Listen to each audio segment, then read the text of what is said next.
Hubungan cerita rakyat dengan pembentukan karakter bangsa.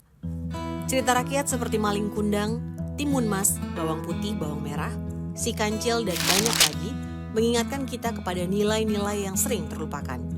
Seperti kejujuran, keberanian, kesetiaan, keadilan, kerja keras, dan kebanggaan akan identitas budaya. Cerita rakyat bukan sekedar hiburan, tapi memiliki fungsi-fungsi sebagai berikut. 1. Cermin moral dan karakter. Cerita rakyat mengajarkan kita tentang benar salah, tentang akibat dari kesombongan, tentang pentingnya menghormati orang tua dan leluhur, semua dalam bentuk kisah yang mudah diingat. 2. Identitas budaya dan kebanggaan lokal. Cerita rakyat membawa unsur lokal seperti bahasa, adat, kepercayaan, cara pandang. Ketika generasi muda tidak mengenal cerita mereka sendiri, mereka kehilangan satu bagian dari siapa mereka. 3. Pendidikan karakter dan pendidikan moral. Riset di Jawa Tengah dan Sulawesi Selatan membuktikan bahwa memasukkan cerita rakyat ke pembelajaran memperkuat nilai karakter dalam siswa, seperti kejujuran, keberanian, rasa syukur, kemampuan berpikir kritis, dan rasa empati. Cerita rakyat juga memperkaya kosakata, memperbaiki kemampuan berbahasa.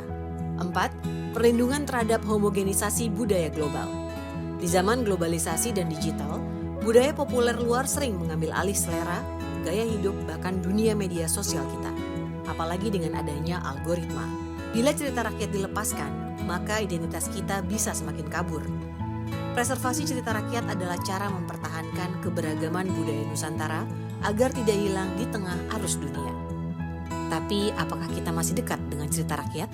Sebuah penelitian menyebut bahwa beberapa folklore di berbagai wilayah sudah memasuki fase terancam punah karena ketidakpedulian publik dan tergesernya cerita rakyat oleh budaya populer dan informasi dari luar. Di banyak sekolah, cerita rakyat lokal mulai jarang digunakan sebagai media pengajaran meskipun memiliki potensi kuat dalam pendidikan karakter. Bayangkan generasi muda hanya kenal lewat video-video media sosial atau meme, sehingga potensi pengajaran nilai-nilai luhur pun perlahan pudar. Kita semua punya pilihan, membiarkan cerita rakyat itu terkubur oleh arus waktu, atau mengangkatnya kembali, menjaga, mendengarkan, mempertahankan agar terus hidup. Dan salah satu cara terbaik adalah ikut meresapi kembali kisah legendaris ini di layar lebar. Legenda Kelam Malin Kundang, film yang menggali sisi kelam dan penuh makna dari legenda kita, menggulirkan pertanyaan-pertanyaan penting tentang hubungan manusia dan trauma antar generasi. Saksikan Legenda Kelam Malin Kundang di bioskop tanggal 27 November.